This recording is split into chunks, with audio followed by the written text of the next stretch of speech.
मित्रों प्रणाम। आज हम बात करेंगे मन की संचार व्यवस्था के विषय में। कृपया चैनल को सब्सक्राइब कर लें और बेल आइकॉन को भी प्रेस कर लें। मित्रों, आप मोबाइल और टेलीफोन के माध्यम से एक दूसरे से संपर्क करते हैं।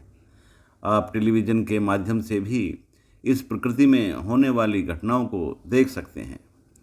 व्यक्ति अपनी दृष्टि से, आवाज़ से और स्पर्श से इस प्रकृति के साथ जुड़ा रहता है, क्योंकि हम सब थर्ड डायमेंशन की वस्तुएं हैं और हमारा संपर्क इसी प्रकार से होता है। परंतु इस ब्रह्मांड में अनेकों ऐसे आयाम हैं जिनके साथ हम दृष्टि से, आवाज़ से या स्पर्श से संपर्क नहीं कर सकते। उन आयामों के साथ तो केवल हम अपने मन के माध्यम से ही जुड़ सकते हैं। मित्रों, हमारे मन की भी एक संचार व्यवस्था होती है जिस पर आमतौर पर लोग विश्वास नहीं करते, क्योंकि उस संचार व्यवस्था को समझने के लिए मन का शांत रहना आवश्यक होता है और अपने मन मस्तिष्क पर विश्वास करना भी जरूरी होता है। हमारा मन और मस्तिष्क अपने सभी परिचितों से, इस प्रकृति से और ब्रह्मांड से, समय से, भूत और भविष्य से सीधे संपर्क में रहता है और उनके साथ हमेशा कम्युनिकेट करता रहता है। हमारा मस्तिष्क इस यूनिवर्स में होने वाली सभी घटनाओं को नोट भी करता है और उनके प्रभाव के अनुसार गति भी करता है। कई बार आपको किसी की याद आने लगती है और वह व्यक्ति मिल जाता है। कई बार आपको किन्हीं घटनाओं का एहसास होने लगता है और वे घटित हो जाती हैं। हमारा मस्तिष्क भविष्य के साथ जुड़ा रहता है। वह टाइमलाइन के साथ साथ अपने भविष्य में जा सकता है और घटनाओं का पता लगा सकता है। इस विधा को हम प्रीकॉग्निशन के नाम से जानते हैं। हमारा मन दूसरे व्यक्तियों के मन के भावों को समझ लेता है, तो हम इस विधा को टेलीपैथी कहते हैं। हमारा मस्तिष्क हमारे आसपास की चीज़ों के साथ भी जुड़ा रहता है और उनको प्रभावित भी कर सकता है। कुछ छोटी वस्तुओं को गति भी दे सकता है। इस विधा को हम टेलीकाइनेसिस कहते हैं। ये सारे प्रयोग बार बार किए गए हैं। हमारे आसपास की वस्तुएं सभी हमारे विचारों को समझती हैं। टेलीकाइनेसिस का प्रयोग मैंने कई बार बताया है और इसके वीडियो भी चैनल पर मौजूद हैं।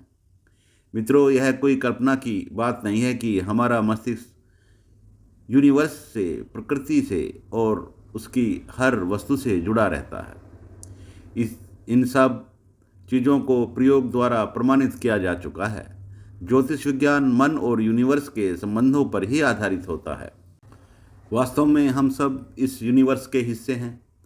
मनुष्य, प्रकृति और ब्रह्मांड एक ही परिवार हैं और हमारी सबकी साझा संस्कृति है, क्योंकि जिस तत्व का यह यूनिवर्स बना हुआ है उसी तत्व के हम बने हुए हैं और जिन आयामों के साथ यह यूनिवर्स गति करता है उन्हीं आयामों के साथ हमारा शरीर भी गति करता है। हमारे मन के अंदर उतने ही आयाम होते हैं जितने कि इस यूनिवर्स में हो सकते हैं। हम अलग अलग आयामों में जा कर के अलग अलग तरह से इस यूनिवर्स के साथ कम्युनिकेट कर सकते हैं। हम दूसरे डायमेंशन में जा कर के उसी डायमेंशन की स्थितियों को जान और समझ सकते हैं। हमारा मन आत्मा के साथ तो कम्युनिकेट करता ही रहता है, उसके साथ साथ वह ब्रह्मांड के दूसरे आयाम जैसे ब्रह्म, ईश्वर, आकाश, गुरुत्व, विद्युत, अग्नि आदि को भी अनुभव करता रहता है। परंतु ब्रह्म, ईश्वर और आकाश ऐसे आयाम हैं जिनको हम सीधे चेतन मन के द्वारा अनुभव नहीं कर सकते, जिनको हम अचेतन के द्वारा ही जान सकते हैं। यानी ये सब हमारे अचेतन से जुड़े रहते हैं। अचेतन और चेतन के साथ इनका सीधा संबंध नहीं होता। अचेतन आत्मा अवचेतन को और अवचेतन चेतन को प्रभावित करता है। उनको हम इस तरह अनुभव नहीं कर सकते जैसे कि हम थर्ड डायमेंशन की वस्तुओं को अनुभव कर सकते हैं।